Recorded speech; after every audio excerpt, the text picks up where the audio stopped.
Welcome back my YouTube channel. I hope you are all fit and fine. जैसे कि आप सभी को पता है कि हमने एसटेट की पीवाईक्यू सीरीज स्टार्ट की हुई है।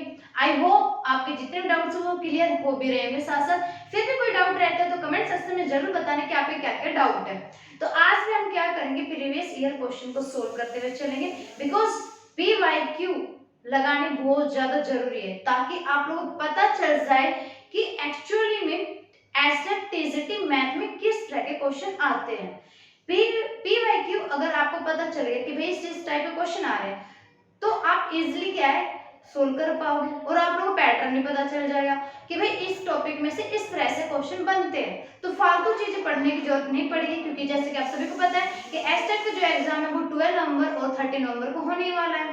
तो इतना टाइम नहीं है हमारे पास कि हम फुल सिलेबस को कवर करते हुए चल रहे हैं, लेकिन फिर भी मैं अपनी पूरी कोशिश कर रही हूँ कि आपके जितने भी एसटेट टीजीटी मैथ का कोर्स है वो कंप्लीट हो जाए और आपका रिवीजन है वो अच्छे से हो भी जाए, इतना टाइम आपके पास बच भी जाए। तो अपना बिना टाइम वेस्ट करते हुए हम अपना सेशन स्टार्ट करते हैं। अगर सेशन अच्छा लगे तो प्लीज इसको लाइक शेयर सब्सक्राइब कर देना, अच्छा लगे तो ओके। तो हमारा फर्स्ट क्वेश्चन क्या है कि the remainder obtained when 7 to 100 is divided by 18 is। अब अगर इस टाइप क्वेश्चन आ जाए, ये सी टाइप में भी आते हैं इस टाइप क्वेश्चन, कभी ये सोचो कि एस टाइप में आते हैं, सी टाइप में भी आता है, पैटर्न एक ही रहेगा, मेथड एक ही अप्लाई करना है। लेकिन कुछ मैंने प्रीवियस वीडियो में बोला था कि हम ट्रिक के साथ भी क्वेश्चन करेंगे और बेसिक के साथ भी करेंगे। अब जिस क्वेश्चन में ट्रिक अप्लाई होती है तो भाई उन क्वेश्चन में हम ट्रिक अप्लाई कर लेंगे, क्या जा रहा है, टाइम हमारा क्या होगा, सेव ही होगा ना उसके अंदर। ओके, तो अब क्या है कि 7, अगर हम सॉल्यूशन की बात करें इसके अंदर क्या हो गया कि 7 to 100 इज डिवाइडेड बाय 18। देखो अगर इस टाइप का क्वेश्चन आ जाए तो कंफ्यूज नहीं होना है। सबसे पहले ये देखो कि भाई ये जो न्यूमरेटर डिनोमिनेटर है, अगर डिनोमिनेटर जो है वो इसका एक बड़ा आ जाता है, भाई न्यूमरेटर अगर हमारा 17 है, 17 में एक ऐड किया तो क्या बन गया 18 आ गया। इसके बाद फिर ये चेक करो कि इसमें जो पावर है वो इवन है या ओड है। बहुत अच्छा मेथड बता रही हूँ मैं आप लोगों को, ध्यान से सुनना। अगर मैंने इसको मान लिया जैसे a मान लिया और पावर क्या मान ली n, नीचे क्या मान लिया a+1 मान लिया, तो इसमें दो केसेस चलेंगे आपके। अगर n की पावर, अगर n आपका ओड आता है, n अगर आपका ओड आ जाए तो रिमाइंडर क्या आएगा आपके पास, a ही रहेगा, मतलब यही टर्म रहेगी फिर आपकी। अगर n आपकी मतलब जो पावर है अगर वो इवन आ जाए तो रिमाइंडर क्या आएगा 1 आ जाएगा। अब आप लोग यहाँ से पता लगा सकते हो कि ये जो है ये इक्वेशन वो इस फॉर्म में हमारी सेटिस्फाई कर रही है। ओके, पावर जो है वो 200 है, मतलब इवन है, इवन है। इवन के केस में क्या रहेगा, रिमाइंडर जो वो आप 1 लिख सकते हो इजीली। तो option A is your correct answer कि आपकी अगर n की पावर इवन आ जाती है तो आप डायरेक्ट बता सकते हो कि रिमाइंडर जो है इसका 1 बचेगा। अगर इस फॉर्म में नहीं है तो पहले आपको इस फॉर्म में बनाना पड़ेगा, ठीक है। अगर आपके इस फॉर्म में नहीं है तो पहले आपको इसको बनाना पड़ेगा, देन उसके बाद ये चीज आपकी क्या होगी, अप्लाई होगी। Clear all that? यहाँ तक आई थी, समझिए नहीं है ये। अगर इस टाइप का क्वेश्चन अगर नहीं भी आता है, फिर भी भाई इस फॉर्म में नहीं आता है, तो ये देखो हम इसको किससे मल्टीप्लाई कर सके ताकि ये इसी फॉर्म में हमारा बन जाए। क्लियर मैं क्या बोल रही हूँ? जैसे कि क्वेश्चन आ जाए, फॉर एग्जांपल हम और क्वेश्चन ले लेते हैं इसमें, भैया तो डायरेक्ट इसी फॉर्म में था। अब आपके दिमाग में आ रहा होगा कि मैम अगर इस फॉर्म में ना आए तो फिर हम क्या करेंगे, तो फिर क्या करना पड़ेगा, उसके जो पावर उसको स्प्लिट करना पड़ेगा कि कैसे ना करके ये चीज इसी फॉर्म में आ जाए। जैसे कि अगर मेरे पास आ जाए आपका क्या, मैंने मान लिया 2 की पावर 99 ले लिया मैंने, अपॉन क्या कर लिया मैंने, अपन क्या ले लेते हैं, हम 8 ले लेती हूँ मैं, है ना, 9 ले लेती हूँ, चलो मैं 8 नहीं 9 ले लेती हूँ। अगर इस टाइप क्वेश्चन आ जाए, बोले इसका रिमाइंडर निकालो, 2 की पावर 99 है, अपॉन क्या 9 है, बोले इसका रिमाइंडर निकालो, तो रिमाइंडर कैसे निकालोगे, सेम आपको क्या बनाना, पहले इस फॉर्म में बनाना पड़ेगा। और इस फॉर्म में कैसे बनाओगे, पहले इसके जो पावर्स को स्प्लिट करो, क्योंकि भाई ये तो अलग अलग आ गए ना, यहाँ पे तो डायरेक्ट गिवन था, एक नंबर ही बड़ा था इसके अंदर। अगर कंडीशन ऐसे आ जाए फिर तो आप क्या करोगे, इसको हम लिख सकते हैं 2 की पावर 3, ये 33 अपॉन में 9 लिख सकते हैं हम, 2 की पावर क्या होगी 8 अपॉन क्या होगी 33 अपॉन में क्या होगा 9। अब देखो ये कुछ इसी फॉर्म में बन गई हमारी, बन रही है ना। पावर क्या है, ओड हमारी, पावर ओड है तो रिमाइंडर क्या आ जाएगा, ए आ जाएगा, और ए क्या हमारा 8 है, तो रिमाइंडर क्या आ गया इसका हमारा ए आ गया। ए मतलब क्या आ गया हमारे पास 8 आंसर आ गया, that is your answer correct. अगर इस टाइप क्वेश्चन आ जाए तो आप इजीली सॉल्व कर लोगे। चलो मैं एक दो क्वेश्चन और करा देती हूँ ताकि आपका ये कॉन्सेप्ट जो है वो क्लियर हो जाए, एक भी डाउट नहीं छूटने चाहिए आपके। अगर इस टाइप क्वेश्चन आ जाए तो इसमें ये कंडीशन आप अप्लाई करोगे रिमाइंडर वाले में कि अगर n की पावर ओड आ जाती है तो रिमाइंडर क्या रहेगा आपका a रहेगा, इवन अगर आ जाती है तो रिमाइंडर क्या रहेगा आपका 1 रहेगा। Is that clear? ओके। अब इसी तरह के हम एक दो एग्जांपल और देख लेते हैं ताकि आप लोग डाउट क्लियर हो जाए। तो नेक्स्ट क्वेश्चन देखिए, अगर आपके पास क्वेश्चन आ जाए इस टाइप का 9 की पावर 6 माइनस 1 अपॉन में 8 और बोले कि रिमाइंडर निकालो, तो इस टाइप क्वेश्चन को आप कैसे सोल्व करोगे? सबसे पहले तो इनको अलग अलग रख लो आप, अलग अलग हमने कर लिया। ओके भाई ये दूसरी फॉर्म में आ गई, वही कंडीशन अप्लाई कर सकते हैं इसलिए n की पावर इवन है तो रिमाइंडर क्या आ जाएगा 1 आ गया हमारे पास। ओके अब 1 की पावर क्या है, इसमें 8 है। अब इसमें दिमाग घूम गया बच्चों का कि एक्चुअली हम इसका क्या करें क्या नहीं करें, -1/8 का। तो जब आप 8 को 1 से डिवाइड करो तो रिमाइंडर क्या बचेगा आपके पास 1 बचेगा, 1 से 1 क्या हो जाएगा कैंसिल, तो आंसर क्या आ जाएगा इसका 0 आ जाएगा। अगर इस टाइप क्वेश्चन आ जाए तो पहले सबसे उनको अलग अलग करके चलो और देन उसके बाद आप कंडीशन अप्लाई करो अपनी। एंड कंडीशन वही मैंने आपको बताया कि पावर अगर ओड आ जाए तो n की पावर जो भी रिमाइंडर हमारा निकल के आएगा वो a रहेगा, एंड n की पावर इवन आ जाए तो रिमाइंडर क्या रहेगा 1 रहेगा। ओके काफी डिस्कशन हो गया इस टाइप क्वेश्चन को, आई होप आपके जितने डाउट हो क्लियर हो चुके होंगे। नेक्स्ट क्वेश्चन देखिए, three side of A right angle triangle. Right angle triangle कुछ इस तरह से बनती है, मतलब एक एंगल क्या होता है आपका 90 डिग्री का, बाकी दो एंगल जो होते हैं वो कैसे होते हैं हमारे acute angle.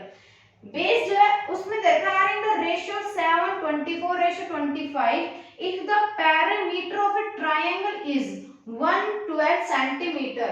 Parameter of triangle formula क्या होता है, सम ऑफ ऑल साइड, ध्यान रखना पैरामीटर, पैरामीटर ऑफ ट्रायंगल कितना होता है हमारे पास, सम ऑफ ऑल साइड, और साइड कितनी होती है इसके अंदर 3 होती है, तो हम इसे दे सकते हैं 3a।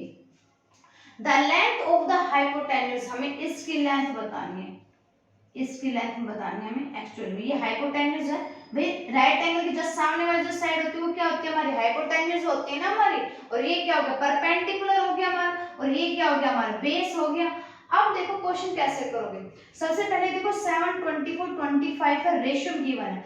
जब भी अगर रेशियो को भी वैल्यू गिवन होती है सबसे पहले हम उस एंगल क्या मान लेते हैं, x मान लेते हैं।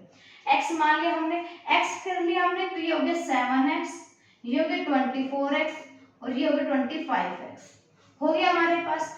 पैरामीटर निकालना है, पैरामीटर ऑलरेडी गिवन है, की पॉइंट यहीं से पकड़ लो कि पैरामीटर गिवन मतलब सम ऑफ ऑल साइड। तो हमने क्या किया, इनका हम कर लेंगे सम, 24x प्लस में 25x, और ये सम जो है वो किसके इक्वल गिवन है 112 सेंटीमीटर के इक्वल है। इन तीनों को जो हमने प्लस किया तो क्या आ गया हमारे पास 56x आ गया इज इक्वल टू 112। इसको जब आप डिवाइड करोगे तो x की वैल्यू क्या आ जाएगी 2 आ जाएगी।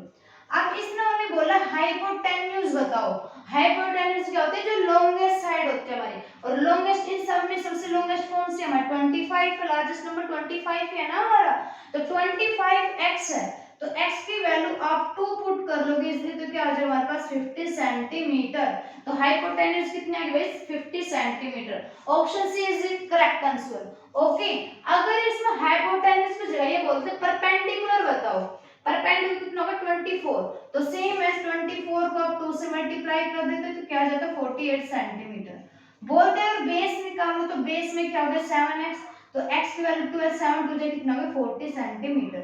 आया समझ में नहीं आया, वेरी सिंपल क्वेश्चन था, एक राइट एंगल ट्रायंगल गिवन, उसका रेशियो भी साइड गिवन, हमारे पास ये है, पैरामीटर गिवन है, तो यहीं से पता चल गया कि पैरामीटर निकालना है। पैरामीटर किसी भी केस में हो उसका फॉर्मूला क्या होता है, सम ऑफ ऑल साइड, क्या होता है सम ऑफ ऑल साइड होता है ना हमारा पैरामीटर ऑफ ट्रायंगल का फॉर्मूला। हमने कुछ नहीं किया, ओनली क्या किया है जो आपके पास गिवन है वही वैल्यू हम पुट करते हुए चले गए, एंड फॉर्मूला हमने अप्लाई किया, देन x की वैल्यू आ गई, और इससे हमने हाइपोटेन्यूज परपेंडिकुलर बेस ये तीनों वैल्यू निकाल लिए। आई होप क्लियर हो रही होंगे डाउट, कोई भी डाउट नहीं रहना चाहिए बिल्कुल भी। मैं चाहती हूँ कि आपके एस्टेट टीजीटी जो 60 नंबर का है आपका वो क्लियर हो जाए कैसे भी करके। एंड देन मैं फुल कोशिश भी कर रही हूँ आपके जीएस पेपर को लाने के लिए। उसमें आपके जैसे कि मैथ के कुछ क्वेश्चन हो गए, बेसिक रीजनिंग के क्वेश्चन हो गए, कुछ जनरल अवेयरनेस के हो गए, सब कुछ ये मिक्स करके जितना भी आपके 30 नंबर का पेपर होगा तो कंप्लीट आपके सामने लाने वाली हूँ। अगर कोर्स चाहिए किसका, मैथ का, टीजीटी मैथ का, तो आप कमेंट सेक्शन में जरूर बताइए आपको कहाँ पे कौन कौन से टॉपिक की तैयारी करनी है, कौन कौन से टॉपिक में आपने मल्टीपल रिवीजन करना है। और पीवाईक्यू हमारे साथ साथ चली रही है। तो नेक्स्ट क्वेश्चन देखिए, next question third question statement क्या है, लेट्स सी। नेक्स्ट क्वेश्चन की स्टेटमेंट देखिए क्या है आपके पास, a conical tent is 9 metre high and radius of its base is 12 meter. What is the area of the canvas required to cover it? And option is आपके सामने given है।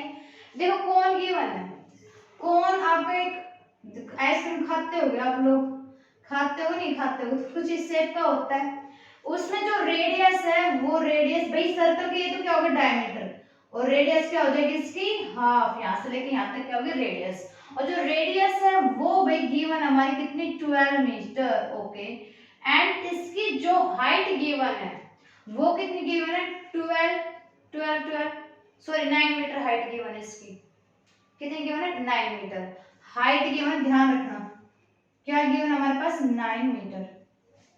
Area निकालना है, मतलब हमें क्या निकालना, कर्व सरफेस एरिया निकालना है, कर्व सरफेस एरिया ऑफ कौन, curve surface area, curve surface area of कौन, और कौन का फॉर्मूला क्या होता है कर्व सरफेस एरिया का, पाई आर एल। एल क्या होता है स्लैंट हाइट, क्या होती है एल हमारे स्लैंट हाइट, स्लैंट हाइट का काम होता है इसके अंदर, ध्यान रखना। और स्लैंट हाइट हम कैसे निकालते हैं, L is equal to root के अंदर आर स्क्वायर प्लस में क्या होता है हमारा एच स्क्वायर, और रेडियस कितनी की होना आपके पास 12 का स्क्वायर, एंड h कितना की हो रहा है 9 का स्क्वायर, तो ये कितना हो गया 144 प्लस कितना हो गया 81 प्लस का कितना आ जाएगा 4 1 5 8 4 12 1 1 2 और 225 का स्क्वायर रूट कितना होता है 15 मीटर। तो l की वैल्यू क्या आ गई आपके पास 15 मीटर आ गई। According to your formula curve surface area of कौन का फार्मूला क्या होता है pi are L, and option ध्यान रखो पाई की वैल्यू कहीं पे भी रखी नहीं है, पुट नहीं है पाई की वैल्यू, इस चीज का ध्यान रखना। तो हम इजीली कर सकते हैं पाई आर एल है तो पाई एज इट इज, आर की वैल्यू आपका क्वेश्चन गिवन है 12 एंड एल की हमने निकाली क्या 15, मल्टीप्लाई कर दो भाई 12 5 60 6 12 का 12 6 18 180 पाई। देखो कहां पे आपका 180 पाई है क्या ऑप्शन में, yes option first is your correct answer. Clear यहां तक। अब मैं आपको फॉर्मूले बता देती हूँ सबके, कौन की बात कर रहा है, एक एक क्वेश्चन उठाते जाएंगे मेंसुरेशन के एंड फॉर्मूला डिस्कस करते चलेंगे। Curve surface area CSA of कौन किया फॉर्मूला हो जाएगा pi are l, where L is the slant height, are is the radius and pi की वैल्यू आपके पास या तो 22/7 रह गया 3.14।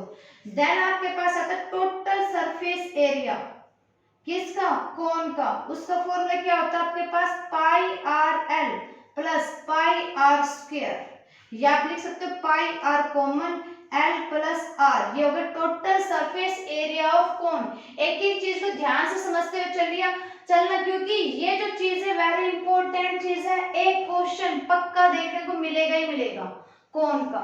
एंड वॉल्यूम ऑफ कोन का फॉर्मूला क्या होता है, वॉल्यूम ऑफ कोन का किसको पता है बताओ, वॉल्यूम ऑफ कोन का फॉर्मूला होता है 1/3 पाई आर स्क्वायर एच। क्लियर है तक, ये है कोन का टॉपिक। कोन का टॉपिक क्लियर हुआ या नहीं हुआ आप लोगों को। स्लैंट हाइट एल निकालने का फॉर्मूला ये होता है कि एल इज इक्वल टू कैसे निकालोगे, रूट में R square plus H square, where L is the slant height, are is the radius and H is equal to height. अगर आपके पास रेडियस ना देके डायमीटर अगर ये वर्ड गिवन हो तो घबराना नहीं है। डायमीटर अगर जैसे फॉर एग्जांपल 4 सेंटीमीटर गिवन है तो रेडियस क्या हो जाएगा डायमीटर का हाफ हो जाएगा, मतलब ये कितने आ जाएगा 2 सेंटीमीटर। और रेडियस गिवन है, कई क्वेश्चन पूछे डायमीटर बताओ तो क्या हो जाएगा उसका दुगना हो जाएगा। क्लियर यहाँ तक। कर्ल सरफेस एरिया अगर आ जाए तो pi are l, total surface area तो ये 4 मल्टीप्लाई करोगे, और भाई वॉल्यूम की बात कर तो ये आएगा। वॉल्यूम अगर आपके पास ऐसे दो कीवर्ड गिवन हो आपके पास, वॉल्यूम हो, कैपेसिटी हो, किसी कैपेसिटी बताओ, डेंसिटी बताओ, तो उन्हें सब में क्या लगाओगे, वॉल्यूम लगाओगे। और वॉल्यूम को जो यूनिट होती है वो अगर सेंटीमीटर गिवन है तो सेंटीमीटर के ऊपर पावर क्या लग जाएगी 3, एंड मीटर गिवन है तो मीटर क्या लग जाएगा क्यूब। ये होता है वॉल्यूम की यूनिट।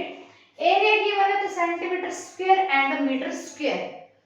आई होप आपको समझ में आ रहा होगा, क्लियर हो रहे हैं नहीं हो रहे डाउट, मजे आ रहे क्लास के अंदर, मजा आ रहा है तो प्लीज लाइक शेयर सब्सक्राइब कर देना। कौन के सारे फॉर्मूले हमने डिस्कस कर ले, तीनों फॉर्मूले। फर्स्ट टर्म वाला रहता है वो एक आपका एक टॉपिक रहता है फर्स्ट टर्म ऑफ कोन, वो नहीं आता है, वो नहीं आपका, बस ओनली ये चीज आपकी। Okay, CSA TSA and volume of the cone, hemisphere है, स्फीयर है, सिलेंडर है, ये सारी चीजें जब इनके क्वेश्चन आते जाएंगे वैसे हम इनके फॉर्मूले भी डिस्कस करते हुए चलेंगे। स्क्वायर हो गया, रेक्टेंगल हो गया, ट्रायंगल हो गया, इन सब के बारे में डिस्कस करेंगे। फिर भी अगर आप लोगों को इस चैप्टर में डाउट है, नहीं समझ में आता है, तो आप कमेंट सेक्शन में बताना, इसकी मैं एक प्रॉपर वीडियो बना दूं मेंसुरेशन चैप्टर की, और इंपॉर्टेंट है, पेपर में तो आएगा ही आएगा। अभी देख लो पीवाईक्यू में बहुत ज्यादा क्वेश्चन आए हुए हैं इस चैप्टर में से, सबसे ज्यादा नंबर जो है नंबर सिस्टम एंड ये वाला कैरी करेगा आपका सबसे ज्यादा मार्क्स का। नेक्स्ट क्वेश्चन देखिए, फोर्थ क्वेश्चन पे चलते हैं। नेक्स्ट क्वेश्चन में गिवन है आपके पास कि पैरामीटर ऑफ स्क्वायर। पैरामीटर अभी मैंने डिस्कस किया था ट्रायंगल वाले में, क्या होता है, sum of all side. Parameter of square statement ये गिवन, ध्यान से लिख लेना, नोट कर लेना। Parameter of a square is equal to the circumference of a circle. Circumference of a circle मतलब वर्ग का परिमाप किसके इक्वल गिवन, आपका वृत्त की परिधि के इक्वल है। सर्कमफेरेंस क्या होता है, परिधि, परिधि के इक्वल है। क्लियर है यहां तक? ओके, नेक्स्ट देखिए, अब बोल रहा है if area of a square, if area of square मतलब वर्ग का क्षेत्रफल अगर आपके पास 121.00 मीटर स्क्वायर है तो आपको ये बताना area of the circle. Find the area of the circle निकालेंगे, तो हम स्टेटमेंट लेते हैं then the area of circle. Statement को ध्यान से समझो, वेरी सिंपल क्वेश्चन, आधे बच्चों ने कर भी लिया होगा। वर्ग का परिमाप किसके इक्वल है, सर्कमफेरेंस ऑफ सर्कल। वर्ग का परिमाप, परिमाप का फॉर्मूला क्या होता है, सम ऑफ ऑल साइड मतलब कि सब भुजाओं का योग। और सारी भुजाएं एक स्क्वायर के अंदर कितनी होती है हमारी, एक स्क्वायर की कितनी भुजा होती है हमारी, रेक्टेंगल तो नहीं बन गया ये, एक मिनट रुक जाओ, ये बन गया आपका स्क्वायर। इस स्क्वायर की सारी भुजाएं क्या मान लिया, जैसे मैंने ए मान लिया, इसको मैंने ए मान लिया, इसको भी ए मान लिया एंड इसको भी ए मान लिया, ऐसे मानते हुए चलेंगे। ओके, वर्ग का परिमाप मतलब कि सम ऑफ ऑल साइड, सारी भुजाओं का योग, सम ऑफ ऑल साइड, और ऑल साइड कितनी आपकी 1 2 3 4, चार हम लिख सकते हैं 4a। Circumference of circle formula क्या होता है आपके पास, किसी बच्चे को याद हो तो क्या होता है, वेरी सिंपल, क्या होता है circumference of circle formula 2 pi r, क्या होता है 2 पाई r।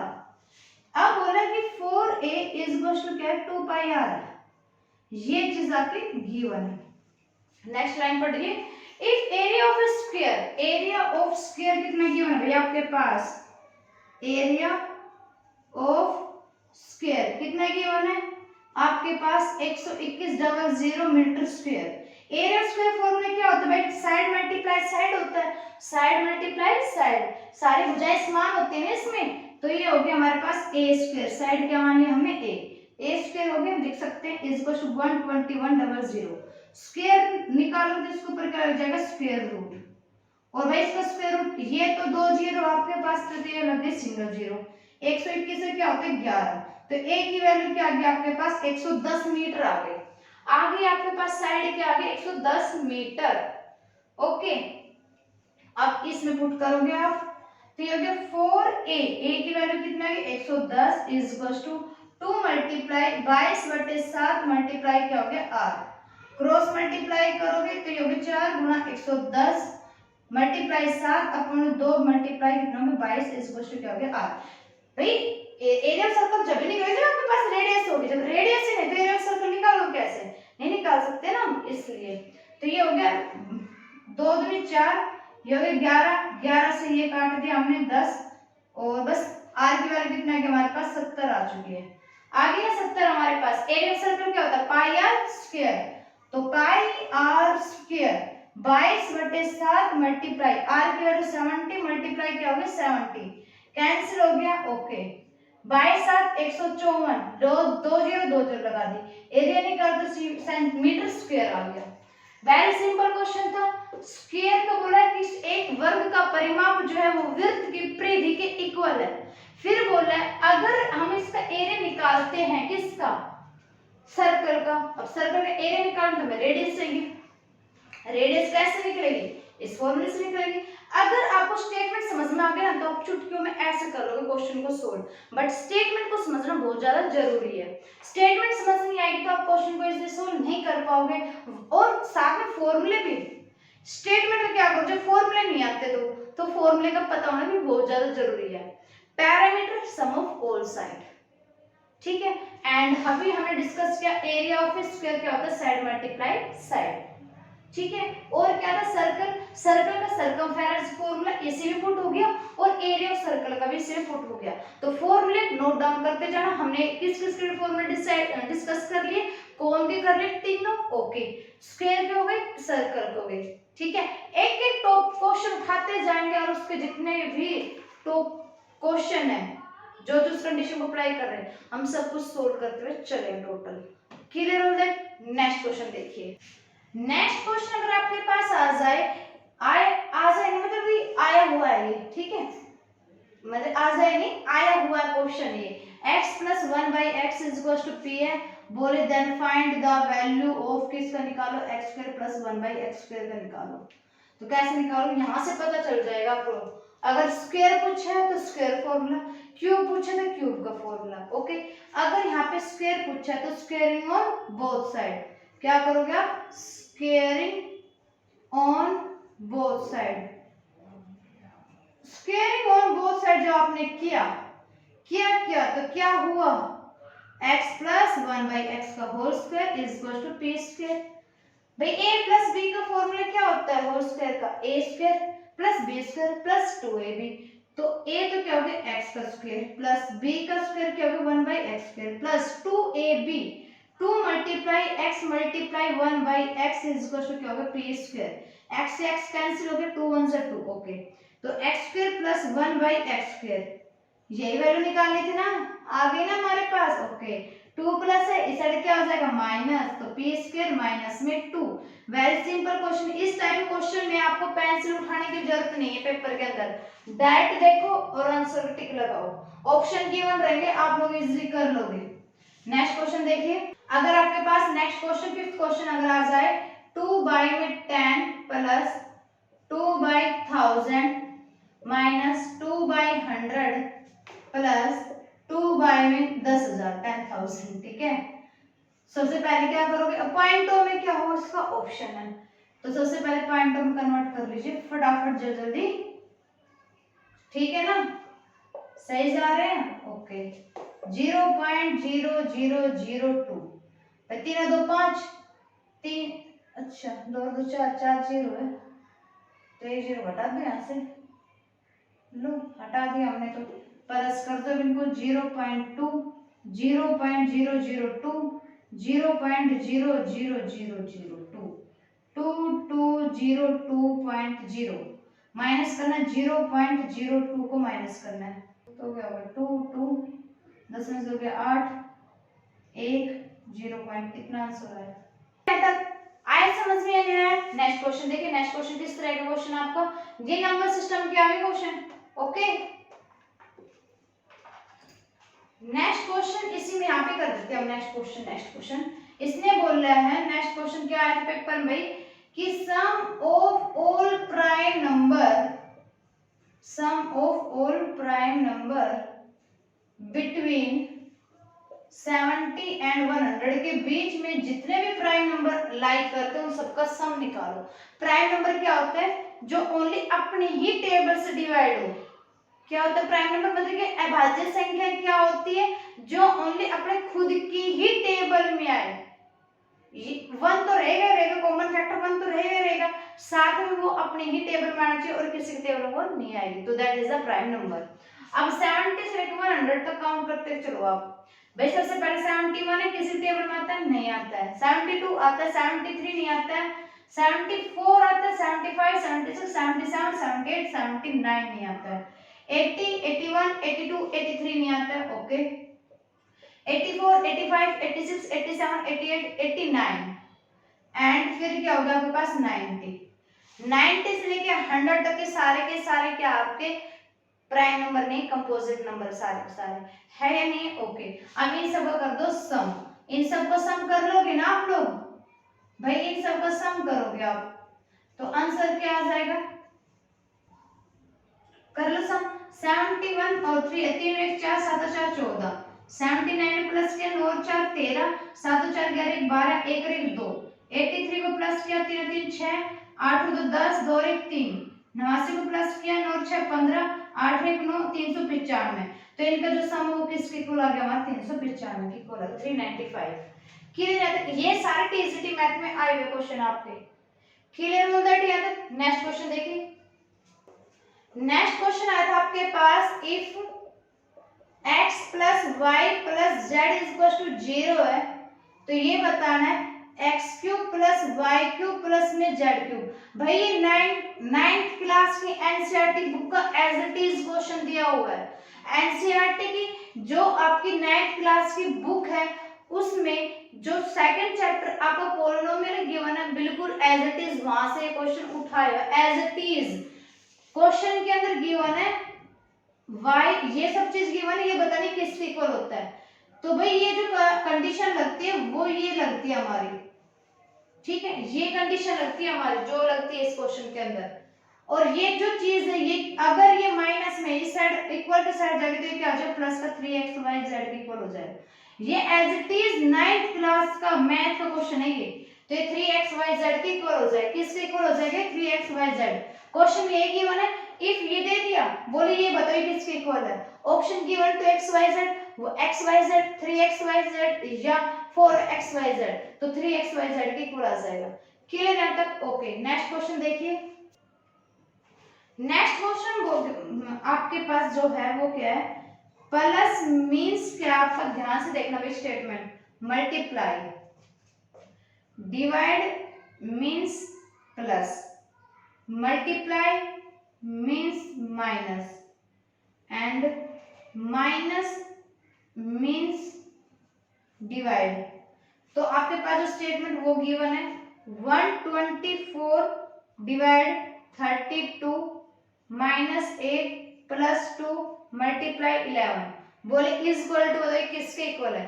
तो सबसे पहले देखो डिवाइड आ रहा है ना, तो डिवाइड किसके इक्वल है? प्लस, तो 124 प्लस क्या हो गया? 32, माइनस है, माइनस किस में? डिवाइड में, डिवाइड क्या हो गया? 8, फिर है प्लस, प्लस का मतलब क्या? मल्टीप्लाई 2, और मल्टीप्लाई का मतलब क्या? माइनस का क्या हो गया? 11। बोर्ड मास रूल अप्लाई करते हुए चलेंगे हम। 124 प्लस में डिवाइड करो क्या हो गया? 4, मल्टीप्लाई 2 माइनस क्या हो गया? 11। 124 प्लस 8 माइनस क्या हो गया? 11। ठीक है, ठीक है, प्लस करो तो कितना हो गया? 8 4 12, 132 में से 11 को माइनस करो, 2 में से 1 गया 1, 3 में से 1 गया 2, 121। तो आंसर क्या आ जाएगा आपका? 121 आ जाएगा। इस टाइप का क्वेश्चन रीजनिंग में पूछे जाएंगे आपको, रीजनिंग में भी आते हैं इस टाइप का क्वेश्चन, ध्यान रखना। ओके, तो रीजनिंग का 1 नंबर क्वेश्चन करवा दिया, मैथ में करवा दिया, 2 नंबर पक्के हो चुके हैं आपके, ठीक है। तो रीजनिंग में भी आएंगे इस टाइप क्वेश्चन, ध्यान रखना इस चीज का। ओके, और रीजनिंग में हम बहुत बेहतरीन तरीके से करने वाली है अपने सेक्शन में। तो देखो इसमें बोर्ड मास वाले में क्या क्या रूल रहेगा, आपको बोर्ड मास वाले में क्या क्या रूल रहेंगे। सबसे पहले आप किसको सोल्व करो? ब्रैकेट को, मतलब जो आपके पास कोष्टक गिवन होते हैं, कोष्टक क्या क्या होते हैं आपके पास? स्मॉल ब्रैकेट, कर्ली ब्रैकेट हो गया, लार्ज ब्रैकेट हो गया, यही बोलते हो ना आप लोग। तो पहले स्मॉल ब्रैकेट को सोल्व करते हैं, फिर कर्ली ब्रैकेट को, फिर लार्ज ब्रैकेट को। पूरे कॉन्सेप्ट में क्लियर करते हुए चल रही हूँ। तो आप लोगों का भी फर्ज बनता है शेयर करने का। जितना आप शेयर करोगे उतने आपको फ्रेंड्स को पता चलेगा कि भाई हाँ टीजीटी मैथ की यहाँ पे प्रिपरेशन हो रही है, फुल कोर्स दिया जा रहा है, वो भी बिना किसी कॉस्ट के। हर किसी चैनल पे देखो कॉस्ट ली जा रही मैथ की, बट मैं आपके लिए बिल्कुल फ्री ऑफ कॉस्ट लेके आ रही हूँ, ताकि आप लोगों जो एस्टेट वो टीजीटी का वो क्लियर हो जाए। ओके, एंड ऑफ हो गया। ऑफ मतलब क्या होता है? का मतलब कि मल्टीप्लाई, ठीक है, मल्टीप्लाई करते हैं। डिवीजन, डिवीजन करेंगे, फिर क्या करेंगे? हम मल्टीप्लाई करेंगे, फिर क्या करेंगे? हम प्लस करेंगे, और फिर क्या करेंगे? लास्ट में हम माइनस करेंगे। तो इस टाइप क्वेश्चन को आप ना जितना बोर्ड मास रूल अप्लाई करते हुए सॉल्व करोगे ना, उतना भी आपके लिए अच्छा रहेगा। और आपने स्टार्टिंग से स्टेप उठा लिए ना ऐसे ऐसे, तो आपके आंसर भी अलग मिलेंगे। और इतना ध्यान रखना, बोर्ड में पजल करने के लिए ऑप्शन भी कुछ इस तरह से गिवन होते हैं कि एक तो रहेगा बोर्ड मास वाला ऑप्शन, और एक जो आप स्टार्टिंग से करोगे वो वाला ऑप्शन भी रहेगा आपके पास।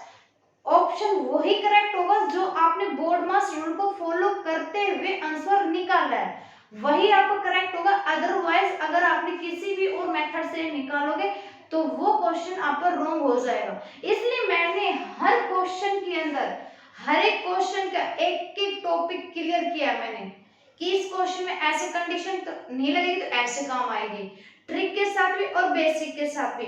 मेंसुरेशन मैंने कोई भी ट्रिक अप्लाई नहीं किया, उन्हें बेसिक से किए, बिकॉज काफी बच्चे को भाई ये होता है कि वो ट्रिक जब हम समझाते तब तो आ जाती है, बट जैसे एग्जाम में बैठते तो उनको ट्रिक ध्यान नहीं रहती है। अगर ट्रिक ध्यान है कम से कम एटलीस्ट इतना तो है कि फॉर्मूला अगर याद है तो आप इजिली उन क्वेश्चन को निकाल तो पाओगे ना। और एक एक नंबर आपके इम्पोर्टेंट है। जैसे कि आप सभी को पता है कि हरियाणा में, अपने हरियाणा में तो वैसे सीटेट को इनवैलिड कर दिया है, तो हमारे पास जो ऑप्शन है वो ओनली एस्टेट के बचता है भाई। तो एस्टेट को बड़ा हल्के मत लेके चलना, जो भी है जैसे भी आपको आता है अपने क्वेश्चन को अटेम्प्ट करने की फुल कोशिश करना, अपनी तरफ से तो 100% देने की फुल कोशिश करो। तो आज का था ये छोटा सा सेशन, अगर सेशन अच्छा लगा हो तो प्लीज इसको लाइक शेयर सब्सक्राइब कर देना।